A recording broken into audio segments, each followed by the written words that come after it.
Hello everyone, welcome to mathematics madness. आज हम पढ़ेंगे चैप्टर 4 क्वाड्रेटिक इक्वेशंस। आज का हमारा टॉपिक है क्वाड्रेटिक फॉर्मूला।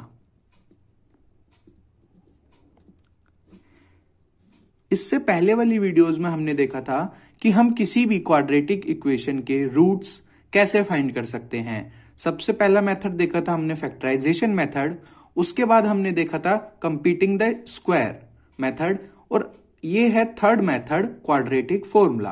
तो देखो, अगर p of x equal to ax square plus bx plus c ये एक क्वाड्रेटिक इक्वेशन है, तो जो इसके रूट्स होंगे वो हम कैसे फाइंड कर सकते हैं?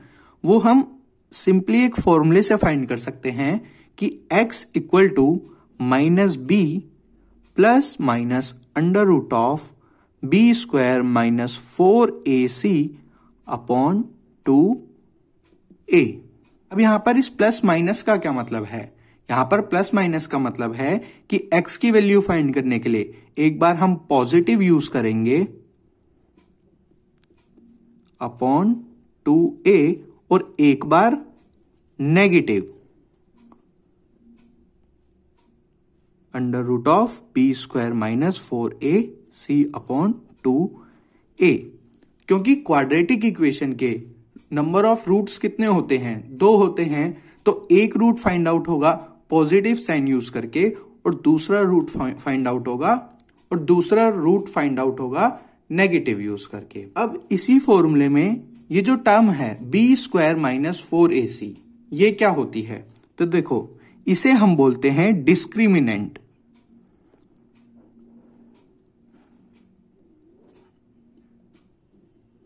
और हम इसे डिनोट करते हैं d से। d equal to b square minus 4ac।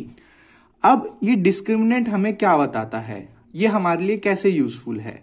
Discriminant बताता है नेचर ऑफ रूट्स, कि अगर कोई क्वाड्रेटिक इक्वेशन है, हमें ये तो पता है उसके रूट 2 होंगे, लेकिन उन रूट्स का नेचर कैसा होगा, कि वो दोनों रूट्स जो होंगे क्या वो रियल होंगे, क्या वो दोनों अलग अलग होंगे या दोनों सेम होंगे, या फिर वो दोनों रूट्स इमेजिनरी होंगे।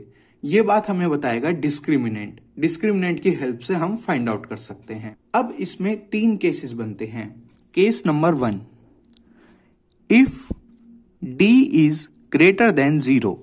अगर d की वैल्यू ग्रेटर देन 0 है तो जो क्वाड्रेटिक इक्वेशन होगी उसके 2 रूट्स होंगे और दोनों रियल होंगे और दोनों डिफरेंट होंगे। तो क्वाड्रेटिक इक्वेशन के 2 रियल एंड डिस्टिंक्ट रूट होंगे।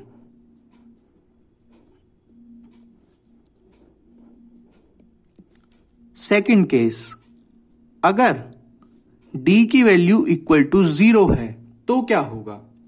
तो जो क्वाड्रेटिक इक्वेशन है उसके रूट्स तो 2 ही होंगे और वो दोनों रियल भी होंगे, लेकिन वो दोनों सेम होंगे। Done. 2 real and same roots. और जो थर्ड केस है वो है if d is less than 0। अगर d की वैल्यू 0 से भी कम हुई यानी कि नेगेटिव हुई तो उस क्वाड्रेटिक इक्वेशन के रूट्स रियल नहीं होंगे। No real roots. अब इसी से रिलेटेड एक क्वेश्चन सॉल्व करते हैं ताकि हमें डिस्क्रिमिनेंट का कंसेप्ट एकदम क्लियर हो जाए। Question number 1, find the discriminant of quadratic equation 2x square minus 4x plus 3 equal to 0 and hence find the nature of roots. इस क्वेश्चन में हमें क्या करना है? सबसे पहले हमें डिस्क्रिमिनेंट यानी कि d की वैल्यू फाइंड करनी है। उसके बाद हमें बताना है इस क्वाड्रेटिक इक्वेशन के जो रूट्स होंगे उनका नेचर कैसा है। तो देखो, हम इसे कैसे सोल्व करेंगे। यहां पर a की वैल्यू कितनी है यानी कि कोएफिशिएंट ऑफ x स्क्वायर, उसकी वैल्यू है 2, और b की वैल्यू कितनी है यानी कि कोएफिशिएंट ऑफ x वो है -4, और c की वैल्यू कितनी है यानी कि कांस्टेंट टर्म वो है 3। डन। अब हम यहां पर यूज करेंगे डिस्क्रिमिनेंट का फॉर्मूला जो होता है b square minus 4ac। b की वैल्यू है -4 स्क्वायर माइनस 4, a की वैल्यू है 2 और c की वैल्यू है 3। डन। 4 स्क्वायर और -4 स्क्वायर क्या होते हैं? दोनों 16 होते हैं। माइनस 4 2 ज़ा 8, 8 3 ज़ा 24, तो आंसर आया -8। अब यहां पर हम देख सकते हैं since value of d is less than 0, d negative का है, तो इस क्वाड्रेटिक इक्वेशन के रूट्स का नेचर कैसा होगा? वो दोनों रियल रूट्स नहीं होंगे, तो हम लिखेंगे नो रियल रूट्स। डन। और अगर किसी भी क्वाड्रेटिक इक्वेशन के रूट्स का नेचर नो रियल रूट्स आता है तो हम उसके रूट्स फाइंड नहीं करेंगे। अगर d की वैल्यू 0 के इक्वल आती है या फिर 0 से बड़ी आती है तभी हम उस क्वाड्रेटिक इक्वेशन के रूट्स फाइंड करेंगे, और अगर वो लेस देन 0 आती है तो हम उस क्वाड्रेटिक इक्वेशन के रूट्स फाइंड नहीं करेंगे। Now question number 2, find the roots of quadratic equations given below using quadratic formula. अब ये जो हमें क्वाड्रेटिक इक्वेशंस गिवन हैं, हमें इनके रूट्स फाइंड आउट करने हैं यूजिंग क्वाड्रेटिक फॉर्मूला। तो देखो,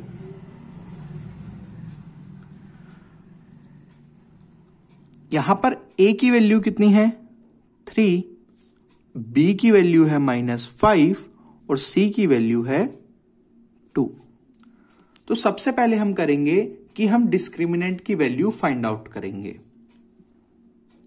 d equal to b square minus 4ac, तो b का स्क्वायर यानी कि -5 का स्क्वायर होता है 25 माइनस 4, a की वैल्यू है 3 और c की वैल्यू है 2, तो 25 माइनस 4 3 ज़ा 12, 12 2 ज़ा 24, तो डिस्क्रिमिनेंट की वैल्यू आई 1।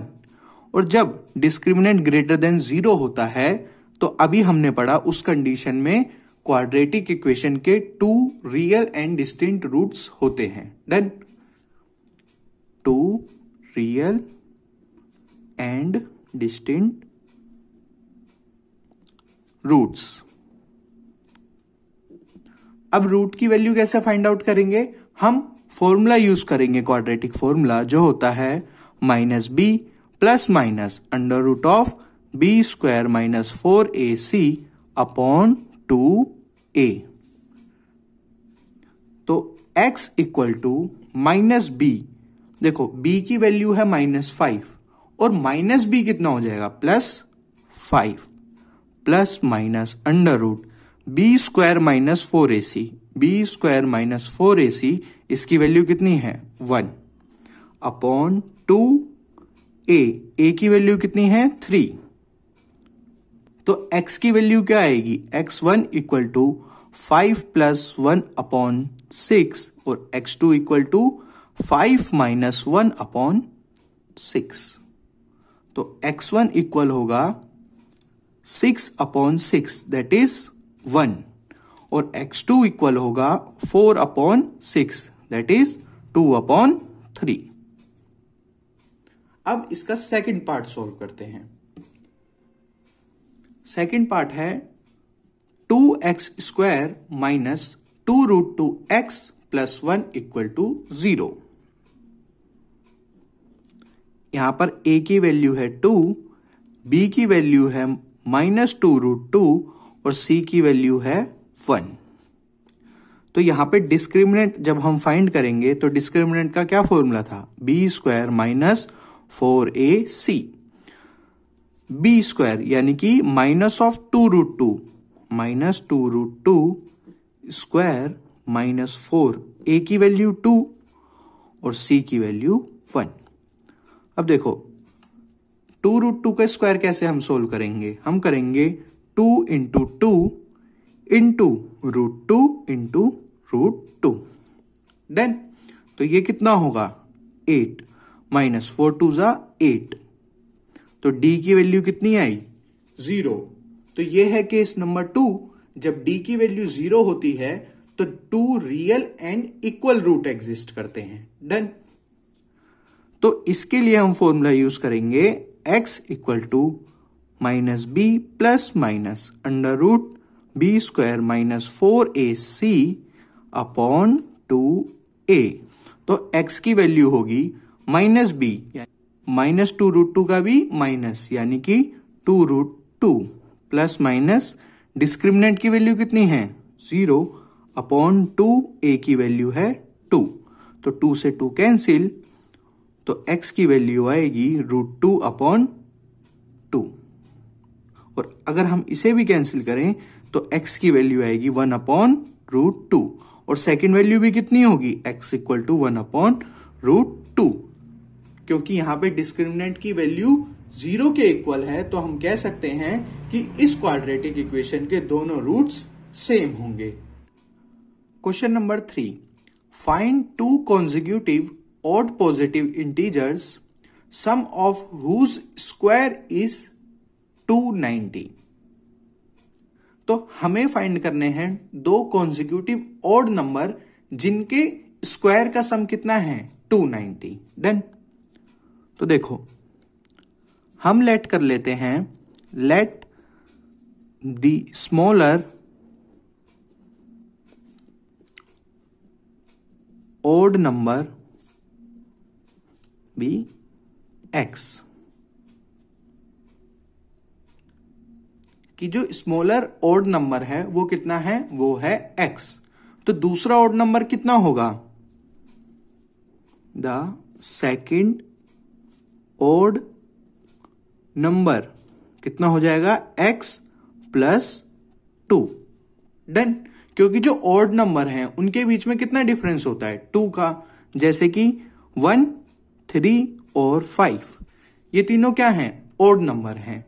तो 1 और 3 में कितना डिफरेंस है 2 और 3 और 5 में भी कितना डिफरेंस है 2। तो यहां पर अगर एक नंबर x होगा तो दूसरा नंबर क्या होगा x प्लस 2। अब क्वेश्चन में आगे बोला गया है sum of whose square is 290, इनके स्क्वायर का सम कितना है 290। तो according to question x square plus x plus 2 का होल स्क्वायर इक्वल है 290। अब हम इस इक्वेशन को सॉल्व करेंगे। इसके लिए हम कौन सी आइडेंटिटी यूज करेंगे a प्लस बी का होल स्क्वायर जो इक्वल होता है a square plus b square plus 2ab के। तो देखो x square plus x square plus 4 plus 4x equal to 290। Done. तो 2x square minus 4x plus 4x plus 4 minus 290 equal to 0। तो 2x square plus 4x minus 286 equal to 0। तो देखो अब हम यहां से 2 कॉमन ले सकते हैं। तो 2x square plus 2x minus 143 equal to 0। तो इक्वेशन बनेगी x square plus 2x minus 143 equal to 0।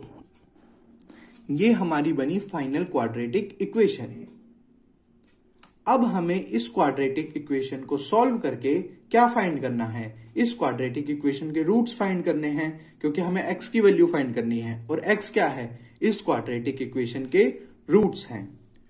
तो इसे सॉल्व करने के लिए हम यूज करेंगे quadratic formula. Then quadratic formula क्या था, वो था x equal to minus b plus minus under root b square minus 4ac upon 2a। Done.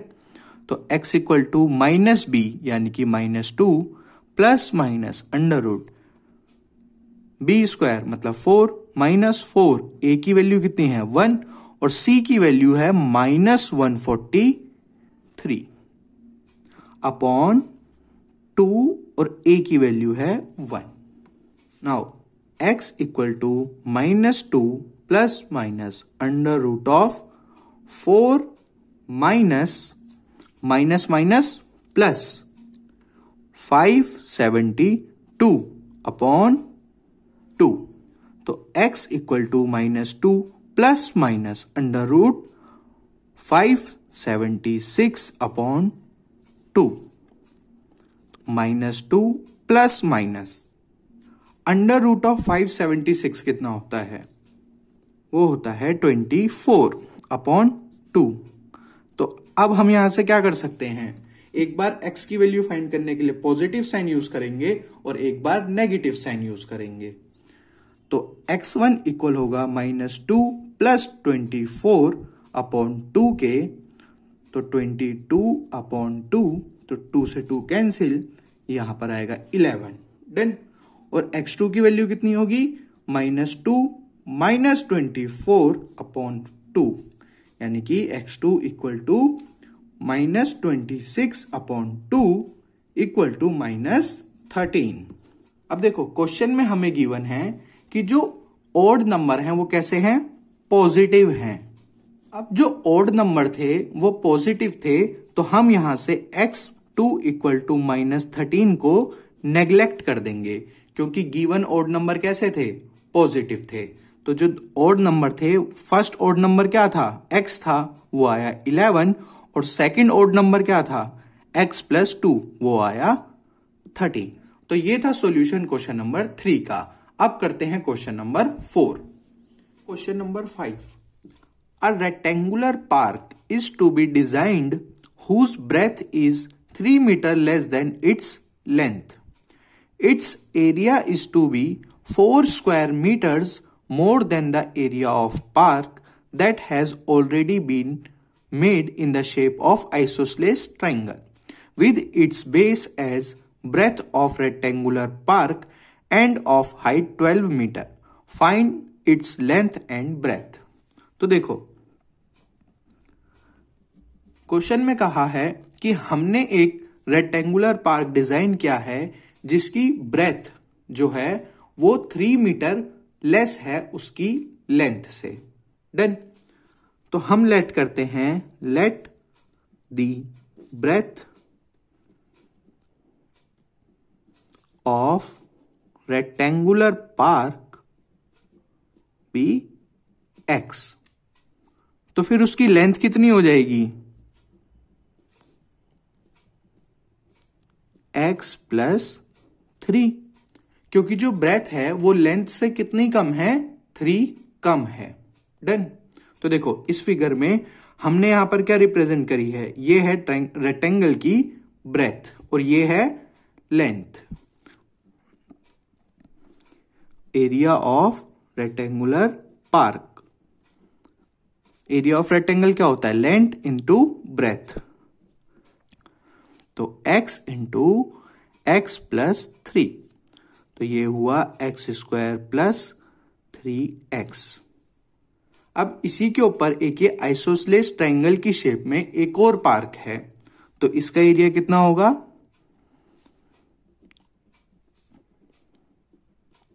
Area of triangle होता है half base into height.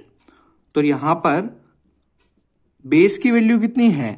x और हाइट की value है 12, तो एरिया आएगा 6x मीटर स्क्वायर। क्वेश्चन में कहा गया है कि जो एरिया ऑफ रेक्टेंगुलर पार्क है वो 4 स्क्वायर मीटर ज्यादा है एरिया ऑफ आइसोसेलेस ट्रायंगल। तो देखो according to question x² plus 3x equal है 6x प्लस 4। तो x² plus 3x minus 6x minus 4 equal to 0। x² plus minus 3x minus 4 equal to 0। तो ये बनी हमारी फाइनल क्वाड्रेटिक इक्वेशन। अब हम इसे सॉल्व करके फाइंड करेंगे वैल्यू x की, जो क्या होगी? रेक्टेंगुलर पार्क की ब्रेथ, और उसमें जब हम 3 ऐड कर देंगे तो क्या आएगी? रेक्टेंगुलर पार्क की लेंथ। देन तो हम यूज करेंगे यहां पर क्वाड्रेटिक फॉर्मूला। वो होता है x equal to -b plus minus under root b square minus 4ac upon 2a। तो देखो इस क्वाड्रेटिक इक्वेशन में a की वैल्यू कितनी है 1, b की वैल्यू है -3 और c की वैल्यू है -4। तो x equal to 3 plus minus under root -3 का स्क्वायर 9 -4 a की वैल्यू 1 और c की वैल्यू -4 अपॉन 2 इंटू 1। तो x equal to 3 plus minus under root 9 plus 16 क्योंकि -4 इंटू -4 प्लस 16 अपॉन 2। तो हम इसे सॉल्व करेंगे तो x equal to 3 plus minus under root 25 upon 2। Done. तो एक वैल्यू x की आएगी 3 प्लस 5 अपॉन 2 जो बराबर होगी 8 अपॉन 2 दैट इज 4 मीटर। और एक x की वैल्यू आएगी 3 minus 5 upon 2 that is -2 upon 2 -1 metre. अब x क्या थी उस रेक्टेंगुलर पार्क की ब्रेथ। अब क्या किसी भी पार्क की ब्रेथ नेगेटिव हो सकती है? नहीं। तो हम यहां पर -1 को कर देंगे नेग्लेक्ट। तो जो ब्रेथ होगी वो कितनी होगी 4 मीटर और लेंथ होगी 4 plus 3 that is 7 metre. Done. Now question number 6, find the roots of given equation 1 upon x minus 1 upon x minus 2 equal to 3। अब ये जो इक्वेशन हमें गिवन है ये क्वाड्रेटिक इक्वेशन के फॉर्म में नहीं है, तो पहले हमें इस इक्वेशन को सोल्व करके क्वाड्रेटिक बनाना होगा, देन इसके बाद हम इस पे अप्लाई करेंगे quadratic formula. Done. Solution number 6, 1 upon x minus 1 upon x minus 2 equal to 3। अब क्या हम इन दोनों टर्म में एलसीएम ले सकते हैं? बिल्कुल। तो डिनोमिनेटर में आएगा x इंटू एक्स माइनस 2। अब देखो यहां पर x वाली टर्म है, कौन सी टर्म नहीं है? x minus 2। तो x माइनस 2 माइनस, अब यहां पर x माइनस 2 वाली टर्म है तो कौन सी टर्म नहीं है? x minus x equal to 3 upon 1 लिख सकते हैं हम इसे। अब हम क्या करेंगे दोनों साइड क्रॉस मल्टीप्लाई। तो देखो -x प्लस x तो कैंसिल हो जाएगा, तो ये होगा 3x into x minus 2 equal to -2। ये हमने कैसे करा कि हमने इस वाली टर्म को 3 से मल्टीप्लाई करा और 1 को -2 से मल्टीप्लाई करा। डन। तो इसे सोल्व करेंगे तो आएगा 3x square minus 6x plus 2 equal to 0। तो यहां पर a की वैल्यू कितनी होगी 3, b की वैल्यू होगी -6 और c की वैल्यू होगी 2। अब हम इसमें लगाएंगे क्वाड्रेटिक फॉर्मूला। वो होता है x equal to -b plus minus under root b square minus 4ac upon 2a। तो b की वैल्यू है -6, तो माइनस ऑफ -6 कितना होगा +6 प्लस माइनस b स्क्वायर यानी कि 6 का स्क्वायर वो होगा 36 माइनस 4। a की वैल्यू कितनी होगी 3 और c की वैल्यू 2 अपॉन 2a। a की वैल्यू है 3।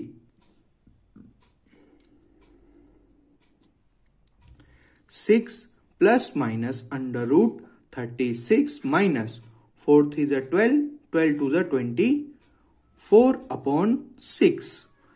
तो आंसर आएगा 6 plus minus under root 12 upon 6। तो एक बार हम यूज करेंगे x1 इक्वल टू प्लस के साइन के साथ 6 अपॉन 6 प्लस अंडर रूट 12 को हम कैसे लिख सकते हैं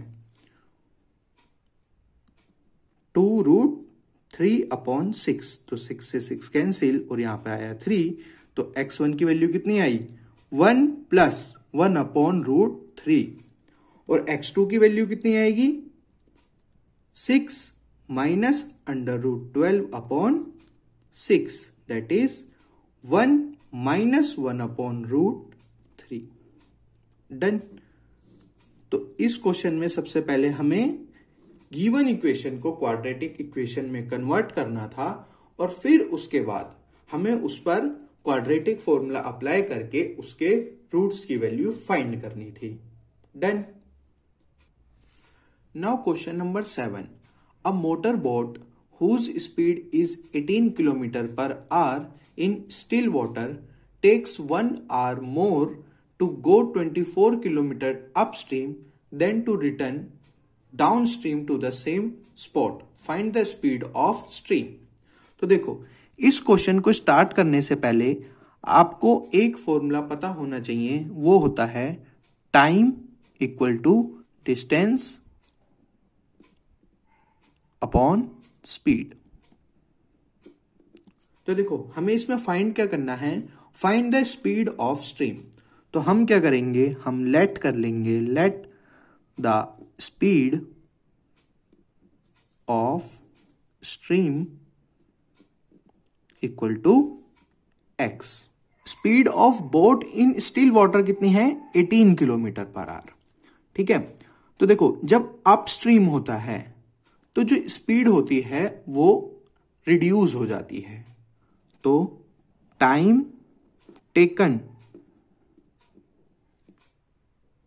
टू गो अपस्ट्रीम कितना होगा, डिस्टेंस यानी कि 24 kilometre upon speed x 18 minus x। तो जो टाइम लगेगा अपस्ट्रीम के लिए वो कितना होगा 24/18 माइनस x। हमें माइनस करनी पड़ेगी स्पीड किसकी, वाटर की। जो स्ट्रीम है उसकी स्पीड को भी माइनस करना पड़ेगा, क्योंकि जो बोट है और जो वाटर का फ्लो है वो दोनों अपोजिट हैं, इसीलिए स्पीड कम होगी और टाइम कैसा हो जाएगा, बढ़ जाएगा। डन। तो time taken to go downstream कितना होगा 24/18 प्लस एक्स। अब यहां पर प्लस एक्स क्यों हुआ, क्योंकि हम इस केस में डाउनस्ट्रीम जा रहे हैं, यानी कि जैसा रिवर का फ्लो है उसी डायरेक्शन बोट भी मूव कर रही है, तो उन दोनों की स्पीड ऐड हो जाएगी। Done. Now according to question 24/18 minus x equal है 1 प्लस 24/18 प्लस एक्स, कि जो टाइम उसे अपस्ट्रीम में जाने में लग रहा है वो इक्वल है 1 hour more than time taken to go downstream. Then अब हम इस इक्वेशन को सोल्व करेंगे और इसे क्वाड्रेटिक इक्वेशन में कन्वर्ट करके एक्स की वैल्यू फाइंड करेंगे। तो देखो, हम इसे लिख सकते हैं 24/18 minus x minus 24/18 plus x equal to 1। यहां से जब हम 24 कॉमन लेंगे तो क्या होगा, 1/18 minus x minus 1/18 plus x equal to 1/24। Done. तो 18 minus x into 18 plus x, यहां पर क्या आएगा 18 plus x minus 18 plus x equal to 1/24। तो 18 क्या होंगे, कैंसिल होंगे, 2x/18 minus x 18 plus x equal to 1/24। Done.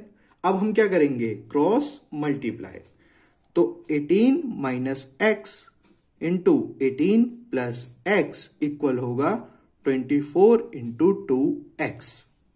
और अब जब हम इस इक्वेशन को सॉल्व करेंगे यहां पर आइडेंटिटी यूज करके a plus b into a minus b कितना होता है, a square minus b square. तो ये इक्वेशन किस में कन्वर्ट होगी, क्वाड्रेटिक इक्वेशन में, और वो होगी x square plus 48x minus 324 equal to. अब क्या करेंगे, हम क्वाड्रेटिक फॉर्मूला यूज करेंगे। तो a की वैल्यू यहां पर कितनी है 1, b की वैल्यू 48 और c की value minus 324। x equal to minus b that is minus 48 plus minus under root 48 square minus 4, a की वैल्यू है 1 और c की वैल्यू है माइनस 324 अपॉन 2। तो ये होगा minus 48 plus minus under root 3600 upon 2। तो ये सोल्व हो के आएगा minus 48 plus minus 60 upon 2। Done. तो एक बार हम x की वैल्यू के लिए यहां पे पॉजिटिव साइन यूज करेंगे और एक बार नेगेटिव साइन। तो माइनस 48 प्लस 60 अपॉन 2, तो यहां से आएगा 12 upon 2 that is 6 kilometre per hour. और x2 आएगा minus 48 minus 60 upon 2 equal to minus 108 upon 2 that is minus 54 kilometre per hour. लेकिन क्या कभी भी स्पीड नेगेटिव हो सकती है, स्पीड हमेशा पॉजिटिव होती है। तो हम इस नेगेटिव वाली स्पीड को नेग्लेक्ट करेंगे और हमारा आंसर होगा x equal to 6 kilometre per hour. तो इसी के साथ हम आज की वीडियो को फिनिश करते हैं। और अगर आपको आज की वीडियो अच्छी लगी तो वीडियो को लाइक कर दो, चैनल को सब्सक्राइब कर लो और वीडियो शेयर करो अपने दोस्तों के साथ। Thank you.